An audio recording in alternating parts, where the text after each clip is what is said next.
Comme au magasin, et libre. Circulation rouge. Circulation rouge. Libre.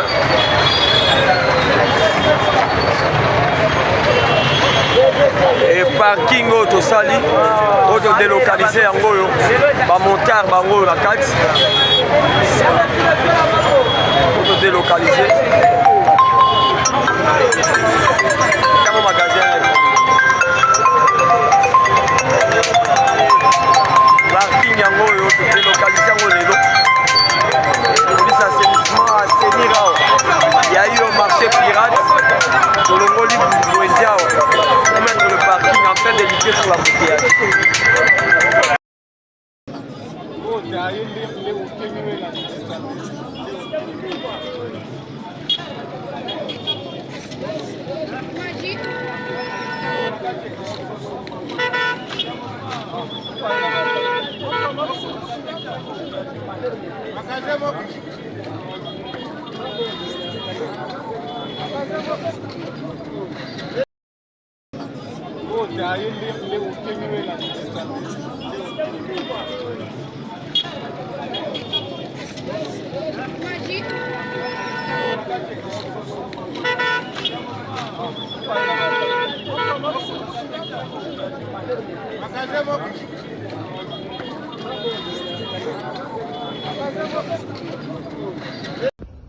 Bon, toujours pour rappeler le gouvernement provincial, il a arrêté la grille tarifaire à Sika, le prix à Sika, tarif à Sika, pour embêter les bons transferts en commun. Le prix wana, ils ont marqué unilatéralement, ils sont toujours en côté. Toujours qui en commission, n'a-pas chauffeur. Alors, la prix autosuyo, ils ont consécutivement la baisse à carburant pour le salaire qui n'a fort du gouvernement national. Par rapport à ce que nous avons mené, le gouvernement pour améliorer la condition de vie à Kino, on a ça, il a vie chère. Mais, tout ce qui est en commission à chauffeur, grille à transport ou prix à transport en commun. Alors, tu as qu'on dit matin, alors que tout ça est en commission de commun accord. Et ça, il y a 2 semaines, 3 semaines. Groupe Mogoboé, non identifié, balancer la tract pour nous revenir en grève. Grève, il en a un principe. Soit il y a un principe comme une grève sauvage. Dans le cadre de sa commission, tout se discute d'abord en commission, après la commission organise les arabes préavis, après préavis, tout côté là, voie de grève. Pendant que travail sans le travail mogo réfléchi, commission en écotaka, sorti par facteur où influence après le transport et bouger entre autres carburants, il y a un peu kotara. Il y a à la hausse, il y a à la baisse. Pour un cas oyo, tout sali suivant ordre naturel, il y a mouvement et prix à carburant, mais tout grille tarifaire. Alors, tu peux tolérer que les loyaux, tout le monde identifié, va voir qu'à track va perturber via la Kino. Kinshasa est dépendant de la si la manière oyo, ils allaient au transport en commun. Tout ça, la liberté. Ouais, Monique, Rocha Moutoukana était na balabala, Azum Moutoukana a gardé, mais à Pekisate, bateau va ressembler à ça. Bateau, tu remontes dans le lobby, dans le terrain. Pour empêcher, bateau va aller ressembler à ça, au moins ils allaient dans la police. Même le renseignement est derrière ça. Parce que tout le monde, il y aura une tentative de rébellion, où ils allaient menacer Vinabiso. Parce que comment est-ce que tous ces réunis, tous des décisions ensemble, et un groupe non identifié informel, comment on jeter des tracts pour stimuler des ordres dans la carte de la ville. Donc la police, c'est pour ça, l'armée viendra à un point si possible, et les renseignements continuent. Donc on identifie que tout le monde va se mettre à trouble, et va rester aux impunité. Donc voilà un petit peu et tu profites de ça avec Kino, base à l'aise lobby, base à l'occupation de la banque. Vous allez bon, voilà représentant il y a France Academia, étudiants pour vaquer dans l'occupation de la lobby, madame. Vous avez fait un transport, on appuie, on a pour ça que offre un transport lobby, et même pour le voyage, ils allaient au rendez-vous. Bon, on a posé ça, on va en toute quiétude. Bon, on va s'azarder, va créer des ordres, alors arsenal juridique nyonso ya mboka na biso oyo le makambo wana ekolanda bango. Donc voilà, ba chauffeur oyo baza na posa ya koaccompagner secteur activité oyo.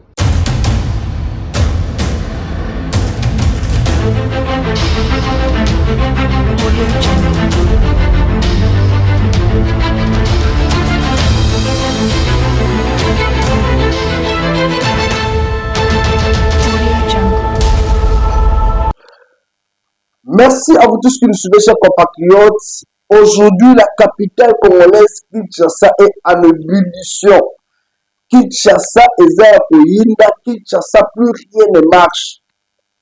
Plus rien ne marche à Kinshasa. La gouvernance, le gouvernement provincial, et aussi Simbake, là-bas, Congolais, au bazo vivre à Kinshasa. Daniel Bumba est incompétent, rejeté par la population, et Daniel Bumba doit démissionner ipso facto. Daniel Bumba doit déposer sa démission sans condition au président de la République avec tout son gouvernement. Daniel Bumba ne sait pas satisfaire la population et ne travaille pas selon la vision du chef d'État Félix Antoine Tshisekedi. Daniel Bumba est hors jeu. Daniel Bumba est hors jeu. Daniel Bumba ne sait pas se positionner selon les attentes de la population et selon ce que tout le monde attend de lui. Qu'est-ce qui s'est passé aujourd'hui? Après plusieurs captations, il s'avère que le chauffeur batikala jamais copé sa quitus na bango pour la réduction tout quitter sa prix ya transport. Batikala jamais copé sa réponse na bango. Daniel Bumba a pris une décision impopulaire. Le ministre des provincial de transport, Bob Amiso, a une décision impopulaire pour plaire à leurs partenaires, pour plaire à leurs personnes privées, va quitter ce prix de transport sans consulter le chauffeur. Et à leur tour, les chauffeurs ont manifesté aussi. Il y a eu un lundi, ça fait 2 semaines passées, mouvement de Salemaki, après-midi, on a vu le chauffeur descendre sous terrain. Mais aujourd'hui, c'est encore plus grave, c'est lundi. Le matin, au Longwa-Kitambo, au Koma Wileri, tu dois dépenser 7000 francs congolais. Au Longwa-Limete Yolo Médical, pour arriver à Wileri, tu dois payer au moins 5 à 6 000 francs. Pour la Okoma Wileri. Quelle souffrance pour la population. Baouti week-end et ils viennent raconter situation Herboé. Et Daniel Bumba qui nous a étonnés en rassurant la population que Makamba marche et Kozalate, cependant il a encore menti. Il nous a tous menti pour dire Makamba grève et Kozalate, population et Kovade, Naba occupation de comme il doit, il nous a encore menti. Le nom de la population lit et les lit à l'arme. Aux alliés qui n'ont pas été ou que l'État vous salade, puisque comment faire? Tout est devenu compliqué. Je voulais suivre ces images de Daniel Bumba, place à rassurer la population que Ata Obimi, opposant à Malamu, transport aux Alana et Kiti, et puis grève à chauffeur aux Alate. C'est l'homme à solo, Oya solo Laki. Mais la réalité souterraine est tout autre. On suit ces images, vous allez voir, on va vous mettre les deux parties ensemble. Partie Moka Lobby Lingala, partie Moka Lobby français. On va faciliter la tâche. Le Moutounion Sobo, la partie en lobby Lingala, la partie en lobby français, au moins les deux parties, ils ont été au même moment. On suit. Bon, toujours pour rappeler le gouvernement provincial, ils ont arrêté la grille tarifaire à Sika, le prix à Sika, tarif à Sika, pour embêter les bons transferts en commun. Le prix, ils ont marqué unilatéralement. Nous sommes toujours en côté. Toujours qui en commission, là-bas, chauffeur. Alors, après autosur, ils ont consécutivement la baisse à carburant pour le salaire qui n'a le fort du gouvernement national. Par rapport à la politique que nous avons menée, le gouvernement pour améliorer la condition de vie à Kinois, on a ça, il a sa vie chère. Mais, toujours qui en commission, là, chauffeur, grille à transport ou prix à transport en commun.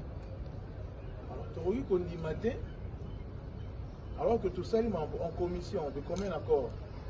Et ça, il est à 2 semaines, 3 semaines. Groupe Mogoboé, non identifié, balancer la tract pour nous revenir en grève. Grève, il en a un principe. Soit il y a un principe comme une grève sauvage. Dans la carte de la commission, tout se discute d'abord en commission, après la commission d'organiser les arabes préavis, après préavis, le quota là, va avoir de grève. Pendant que travail sans les travail mon réfléchi. Commission en écotaka, sorti par facteur où influence après le transport et bouger entre autres carburants, il y a un peu quota. Il y a cause à la hausse, il y a cause à la baisse. Pour le cas où tout sali suivant ordre naturel, il y a mouvement et prix à carburant, notre grille tarifaire. Alors, tu peux tolérer que les loyaux, tout le monde identifié, va voir qu'à track pour perturber vie à la Kinois. Kinshasa est dépendant de Ramaka, si le moyen Oyo, ils allaient au transport en commun. Tout ça, la liberté. Oya Monika Rocha Moutoukana était na balabala, Azu Moutoukana gardé, mais à Pekisate, bateau va ressembler à Moussala. Bateau, tu remontes dans le lobby, dans le terrain. Pour pas empêcher bateau va aller gosser à Moussala, au moins ils allaient dans la police. Même le renseignement est derrière ça. Parce que tout le monde il y aura une tentative de rébellion où ils allaient menacer Vinabiso.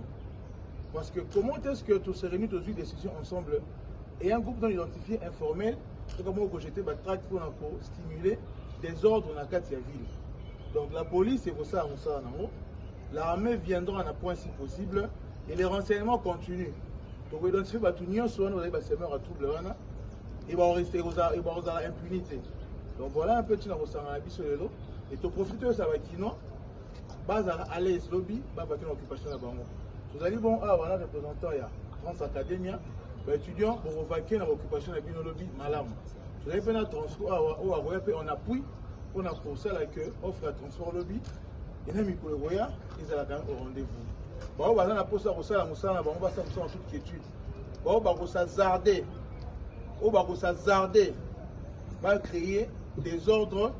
Alors, arsenal juridique, sur un bon abisso, le Marambouana et Olanda Bango. Donc voilà. Chauffeur, on va dans la posa, il y a pour accompagner le secteur activité. Au fait, il y a si peu, nous avons publié l'arrêté portant grille tarifaire du transport en commun à Kinshasa. Et pour avoir cette grille tarifaire, ça se fait toujours de commun encore en commission. L'association de chauffeurs, les usagers de ce secteur-là, et nous, la ville de Kinshasa. C'est une décision qui ne se prend pas de manière unilatérale. C'est une décision qui est concertée par tous les parties prenantes. Alors, nous avons observé aussi une tentative de rébellion ou de troubles de quiétude dans la ville de Kinshasa. La ville de Kinshasa, nous devons rappeler que c'est près de 60% des personnes qui prennent le transport en commun. Donc nous n'allons pas permettre qu'il y ait cette menace-là.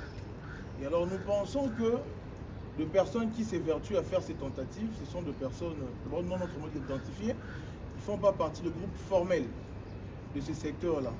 Et nous les mettons en garde. Si tout chauffeur ne veut pas travailler demain, qu'il ne s'évertue pas à empêcher les autres à travailler. Nous voulons assez que la grille là soit respectée. Ici présent, il y a la police et même le renseignement qui va continuer à faire son travail pour identifier tout ce malfrat là. Et nous promettons qu'ils ne seront pas impunis. Ils ne resteront pas impunis. Donc voilà. Ici présent, il y a l'association des chauffeurs. Il y a France Académie qui représentait les transports pour permettre à ce que nous puissions rassurer aux Kinois qu'il y aura quand même l'offre de transport demain. Et les privés qui voudront bien venir en appoint vont nous accompagner. Et nous rappelons que l'exercice du transport en commun, c'est une délégation de service. Il revient à l'État de décider. C'est pas parce que Yozumu Tukano, tu as pris ton véhicule, tu as mis à la disposition du transport et c'est toi qui vas dicter la loi. Vous voyez, ce domaine-là reste une matière réservée, vous voyez, de la compétence de l'hôtel de ville de Kinshasa. La tarification ou les tarifs relatifs au transport en commun. Donc, nous demandons aux Kinois de s'apaiser et de vaquer librement leur occupation. La police est là, l'armée pourra venir en appoint s'il y aura justement des gens qui pourront s'évertuer à créer les désordres. Parce que nous pensons que c'est une tentative de rébellion. Voilà. Merci.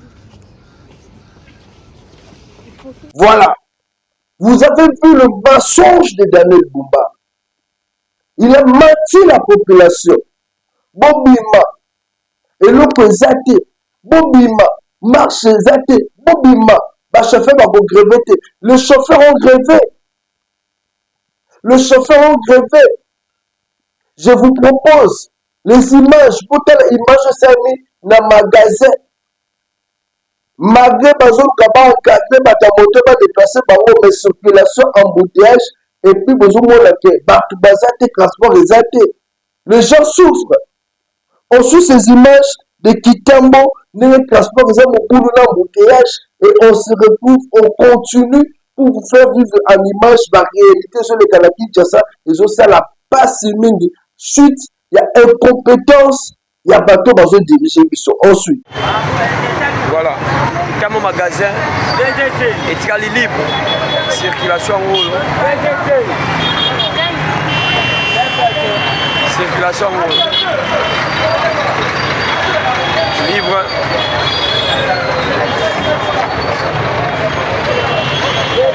Et parking auto sali, auto délocalisé en goyo, ba montar bango la 4.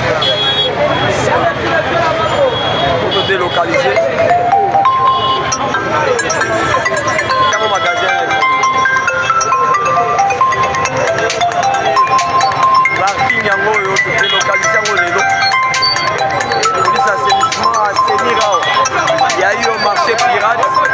Sur le Moli Bouendiao, pour mettre le parking en train d'éviter sur la bouteillage. Voilà, comme au magasin, et tu libre.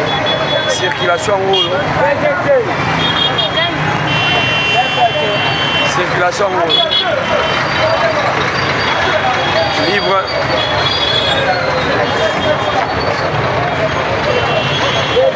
Et parking auto sali, auto délocalisé en goyo, ba montar bango la 4.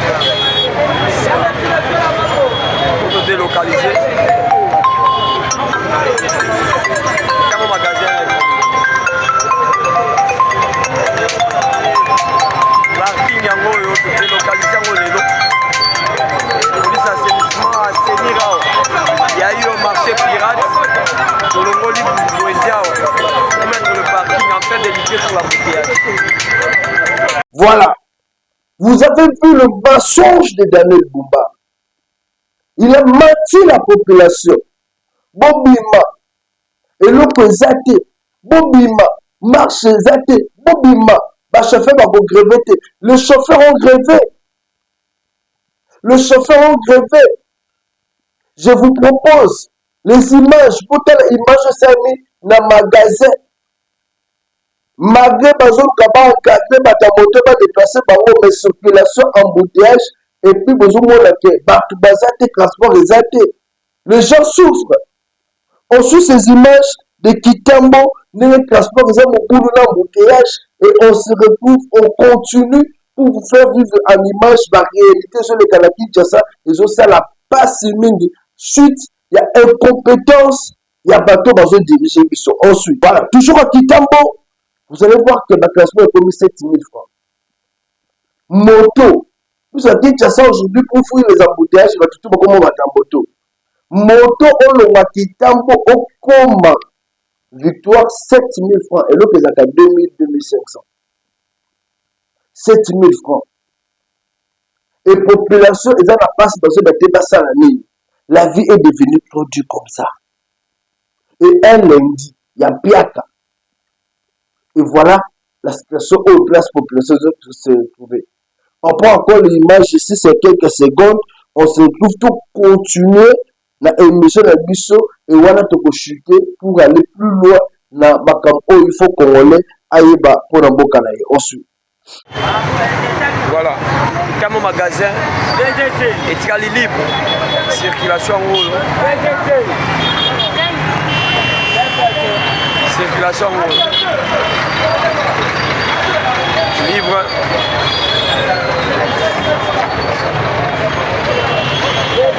et parking oyo tosali oyo todélocalize yango oyo bamontare bango oyo na kati oyo todélocalize kama magasin parking yango oyo todélocalize yango lelo police assainissement assainir awa ya yo marché pirate tolongoli bwenzi awa pour mettre le parking afin d'éviter sur la bouteillage. voilà, je pense que vous avez vu. Dans la vie, on a toujours dit, quand tu connais, tu connais. Quand tu ne connais pas, tu ne connais pas. Quand tu connais, tu connais. Quand tu ne connais pas, tu ne connais pas. Faut pas forcer. Mais yo, Daniel Bumba Oye, tu cherches à tout forcer. Osons forcer pour diriger Ville Kinshasa. Osons forcer contrôler le tout. Au moment où tu es incapable, il y a pour diriger Kinshasa au Mobimba. Je suis en train de répondre à un message na bango. Bazo koma, biso pe tozo koma kambala moko. Et là, on ne doit pas tergiverser. On va quand même répondre à tous ces gens-là qui nous écrivent. Alors, ce qui fait mal, eza nini na nyonso wana. Eza que batu oyo compagnie qui Daniel Bumba na prise de décision. Pour la sa prix de transport n'ont pas eu à consulter en aval, en amont, batu ya transport. Basali décision selon leurs propres émotions. En fin de compte, c'est la population qui en souffre. Avant de prendre une décision, il faut étudier le terrain et les paramètres. Avant de prendre une décision, il faut consulter ceux qui feront objet ya Moussalawan. Alors aujourd'hui, tout ce monde-là n'était pas consulté en fait. Association de chauffeurs, vous allez consulter. Les chauffeurs, vous allez consulter. Vous allez décision ébimie. Et le gouvernement provincial doit faire d'urgence les lots basolola na ba chauffeur. Doit faire d'urgence les lots basolola na ba décoller pour qu'il y ait une solution durable que la population ne puisse pas encore souffrir demain. Pour ceux qui essaient de que ba chauffeur va se sous grève pour 2 jours. Là, ça sera catastrophique. On doit éviter que la population se soulève contre Mokonzamboka. Kinshasa, c'est la capitale. Kinshasa, c'est là où il y a des institutions. Tout le monde le matin monte vers la ville pour travailler. Et imaginez que le transport est athée. Comment les gens vont se déplacer? Et imaginez le mouvement islamique, population et se soulever, passer à la marche, c'est l'image du chef d'État qui est mal vendue par le gouverneur Daniel Bumba. Daniel Bumba qui prend des décisions impopulaires. Tout ce qu'il fait est aussi barakate. Courage à Banzela, celui de Daniel Bumba, c'est là-haut, le pote-pote, le pote-pote zongi. Personne ne respecte l'ordre naïf. Puisqu'il ne paye pas bien les gens, d'abord. Aujourd'hui, Daniel Bumba fait victimiser la population dans les circulation de Salimate. Dans les embouteillages, grève et Salimi. Daniel Bumba, quand on dirige la capitale congolaise, il faut avoir une bonne méthodologie. Soit conseil par Yandé Kimbuta, soit conseil par Jantini, soit conseil par Jekoko. Luka Vidje, Ofandina Bango, Oyoki Bango. Ils vont vous orienter sur ce qu'il faut faire. Votre cabinet, changez cabinet na yo. Cabinet na yo, il n'y a pas une vision. Et voir cette situation si ça doit perdurer, cette population déjà balinga kayote, population tolinga kayote. Vous avez été sommé dernièrement par le chef de l'État, mais mes gestions là, mes gestions, il y a ma route, mes gestions, il y a salubrité, il y a Kinshasa. Et aujourd'hui, c'est toujours vous donner pour la décision pour la transport en Mboka. Comment peut te faire confiance, papa? Même pas beaucoup comme ça, confiance. Puisque aux autres sur tous les plans, Denis Bumba, tu es un incompétent. Et il est grand temps que tu puisses démissionner pour préserver ton honneur. On est qu'Assemblée provinciale, ça la motion contre le Yomoro Kende pour déposer Mkonzambo Félix Antoine Tshisekedi. Démission pour dire na koki na ngati. Comme disent, le langage de l'Union africaine, il y a la solité. La solité, il y a la aya. Le monde a sonné, Kende pour déposer des missions, puisque la vie de Kinshasa a échoué lamentablement. Sur tous les points. Sur tous les points. J'ai eu pitié de maman. Ma maman a joué le classement, mais le classement a mati les sous. Ma maman a comme le gaga pour ma moto. Je ne parle pas des jeunes filles qui ont machine dans la baoua. Je parle de maman responsable. Ma moto, mes bateaux, moto sous cher. Tout ça, c'est plus que Kinshasa n'est pas gouverné. Kinshasa est chapeauté par un monsieur incompétent, inconscient, qui ne sait pas affronter les réalités sur place. Les décisions, il faut les assumer. Et les décisions, quand tu prends tes décisions, il faut les assumer. Discute avec tes partenaires. Il faut discuter avec tes partenaires, M. Bumba. Va discuter avec l'association des chauffeurs. Va sur Victoire. Côté école de navigation. Selon l'association de motard. Au coup de tout solo là. Que dépendre des décisions pour faire surtout la population, elle le dit comme ça. Ça, c'est quelle responsabilité? Non, bon, je vous comprends. Normalement, il ne faut pas s'asseoir au régime. Je suis sûr que c'est pas sérieux. Kinshasa est devenu invivable. Kinshasa est devenu invivable. Comment on peut vivre dans une ville comme Kinshasa sans voyer beaucoup de lobby? En tout cas, M. Daniel Bumba, on appelle à votre conscience. Zongisa esprit. Comme disent les Pinois, Talasi Mazonga Moto. Zongisa esprit. Yeba pour gérer la Kinshasa. Avant de prendre des décisions, consulte tes partenaires. Selon la même cabinet, botani les pour et les contre. Si la décision va amener un plus, la vie à Congolais, la vie à Kinois, tu l'appliques. Mais si ce sera pour compliquer la vie des Kinois, si serait mieux de retirer ces circulaires-là. Retirer même décision loana. Retirer décision jusqu'au côté pour soi-même un partenaire pour apprendre, pour avoir une bonne décision et qui est malade. Kinshasa n'a pas besoin de vivre ce genre de désolation. Bazomona yote, bazomona régime Tshisekedi. Ceux qui m'ont dit on n'a plus jamais au ministre on a pas Fachi Azobokake.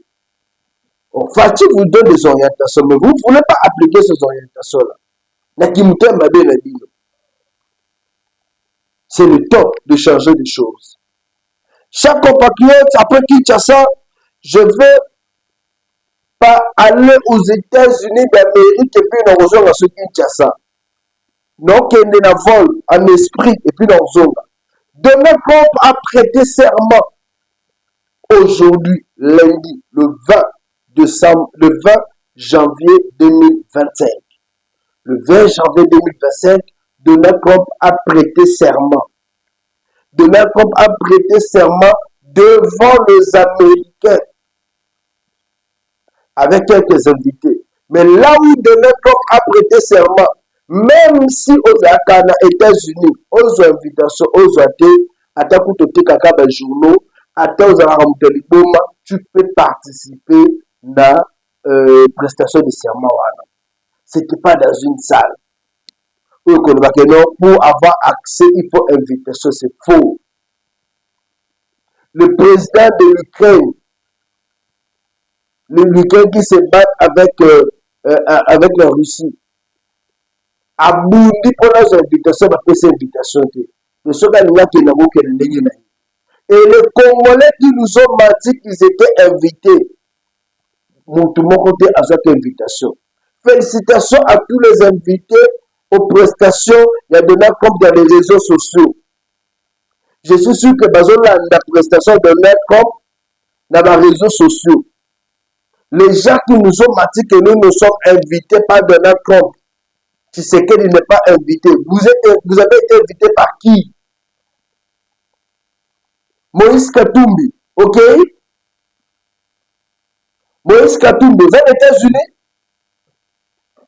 Moïse Katumbi, vous avez la prestation de serment? Joseph Kabila Kabande, Abari, au Afrique Koule, au comme États-Unis, j'avais dit à un peu du peuple perdre, vous êtes foutus.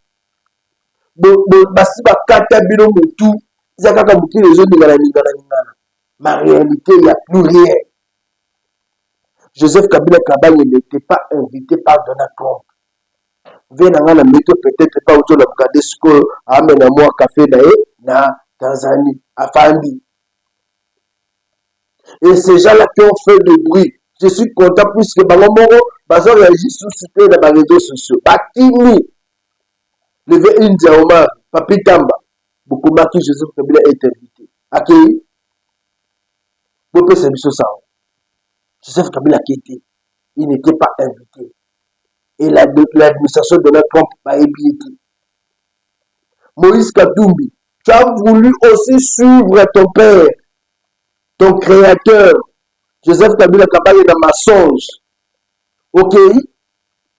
Ok, il pété aux Akaka Awa. Waka l'exil, arrêtez de prendre des Congolais comme des cons. Arrêtez de prendre des Congolais comme des aventuriers de cons. Les Congolais ne sont pas des cons.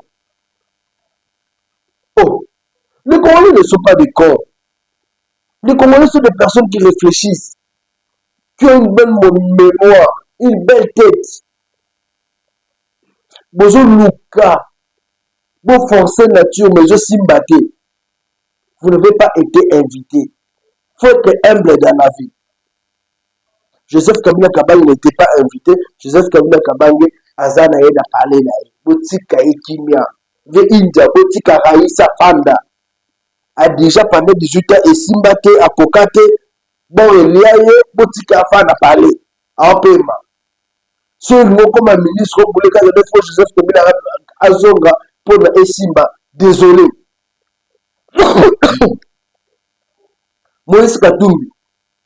Olivier Kamitetu. Ve, tika Moïse Kimia. Allez, moi, mbala na e.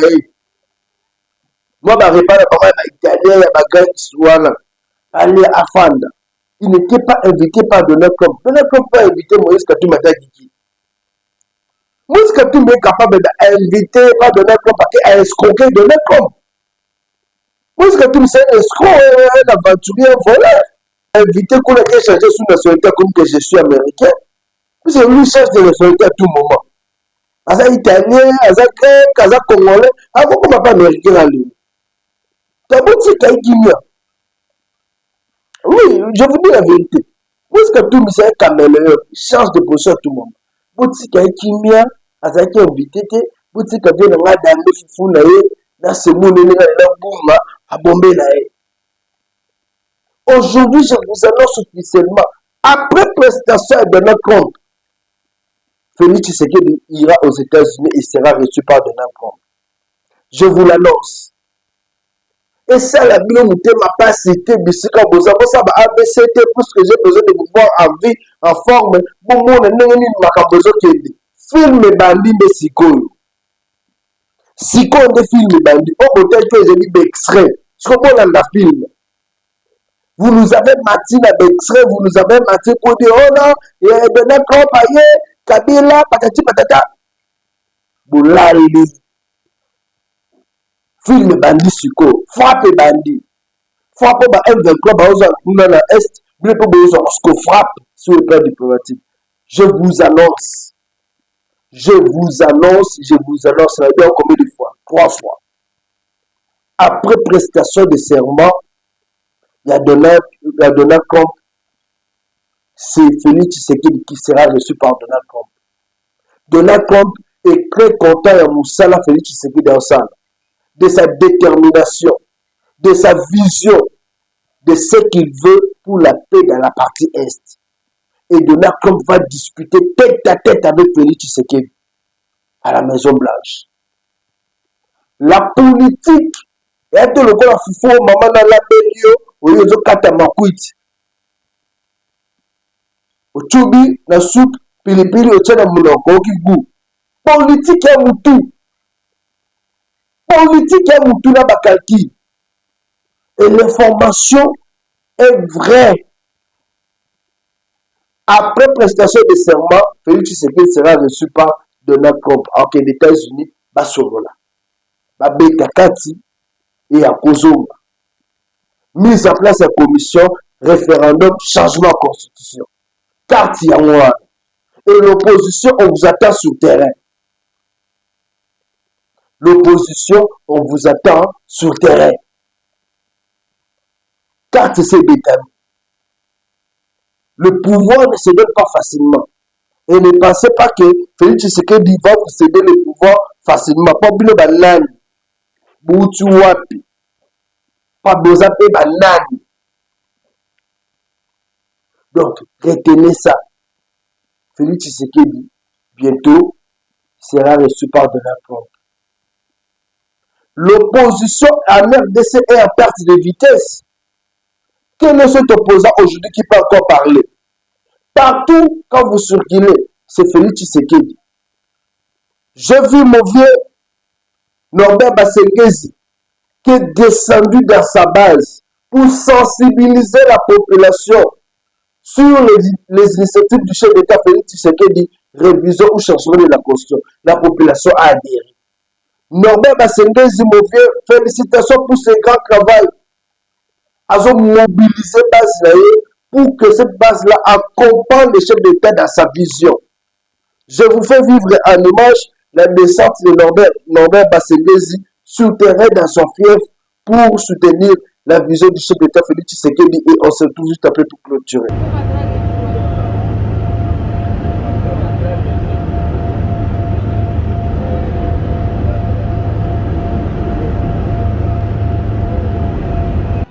Un dimanche, pas comme les autres à Chabunda, le sénateur Norbert Basengezi Katitima s'est dépêché pour palper du doigt les réalités de la population des territoires enclavés. Au pied de l'avion, l'administrateur du territoire, le cadre de la NCE, les membres des partis politiques de l'Union sacrée de la nation, la notabilité, les couches sociales de la population de Chabunda sont mobilisés pour réserver un accueil chaleureux au sénateur du peuple. Devant des habitants en liesse, Norbert Basengezi prêche la paix, la solidarité, la cohésion sociale et l'unité. Quand partout où il passe, l'autorité morale de la NCE revient sur l'importance des réformes constitutionnelles, institutionnelles et électorales initiées par le chef de l'État, Félix-Antoine Tshisekedi. Donc, il n'a pas pour rekebisha ile loi na kufanya interrépondre kuma intérêt ya batu. Intérêt Shabunda kwa mfano. Na njo anemo tulikamata sawa decision ya kusema ANC itende participer kwa ile discussion, kwa ile commission yenye chef de l'État alikamata. Sisi tulisukona yetu matiere, iko matiere mingi na bachia hayo mutaisoma, mukisha isoma muongeze au mtosha abe mnataka, haiko kubasumetre aseme mufuate beye tulifanya vyote.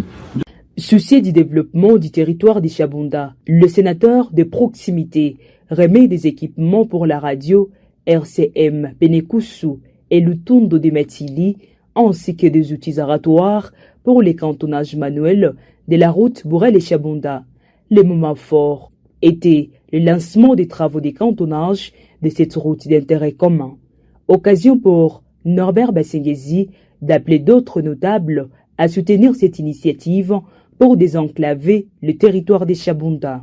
Pour l'émergence de cette entité. Mais comme nous ne pouvons pas le faire nous-mêmes, il faut que ces sons qui viennent de Chabunda atteignent tous les 32 députés, les 2 nationaux de Chabunda en particulier, pour que dans l'unité, nous parlions le même langage pour ce territoire. Juste avant, le sénateur Norbert Basengezi Katitima a échangé avec l'administrateur du territoire des Chabunda sur plusieurs questions dont la sécurité, le social, les infrastructures pour le développement du territoire des Chabunda. Signalons que Norbert Basengezi était accompagné par le député national Namaziana Bachoke Patrick, du ministre provincial des Mines, professeur Martin Bitidjoula, des secrétaires généraux adjoints de l'ANCE, de l'interfédéral de l'ANCE Sud-Kivu, ainsi que d'autres cadres de l'ANCE.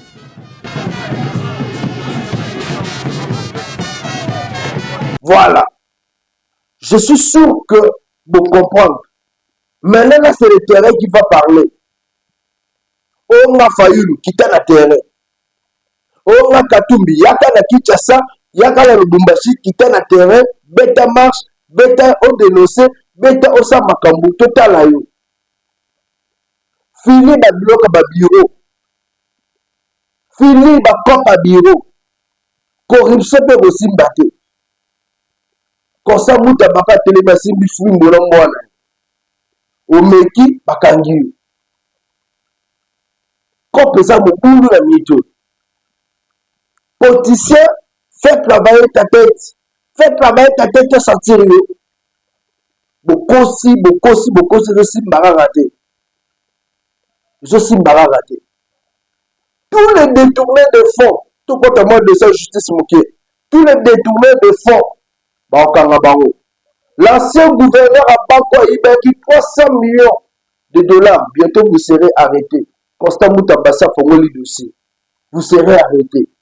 Vous volez des millions à Congolais. Vous avez 300 millions. Congolais, ça comme 100 000 $. Vous volez des millions. Et vous pensez qu'on doit être fier de vous. Vous serez arrêté. La RDC n'a plus besoin de voleurs comme vous. Vous serez arrêté. Et on va vous bloquer. Tout Congolais qui détourne le fonds de l'État va Kokangaye. Tout Congolais qui marche selon vision de Moko Liboum de Moko à cause Karama. Nous avons besoin de gens crédibles pour diriger ce pays, pas de voleurs comme vous. L'ancien gouverneur Yabanko Yibimbo Baokanayo et d'après des jours. D'après des jours. D'après des jours, vous serez arrêté. Fini de distraction. Fini de distraction. Et tous les détournés de Foba Kanama. Le lot de RDC discipline les ignorances. Le lot de RDC, c'est l'ordre qui règne. Au Sali Mabé, à Kokanayo. Au Sali Mabé, au petit prison. Félicitations à Constant Moutaba pour ce grand travail.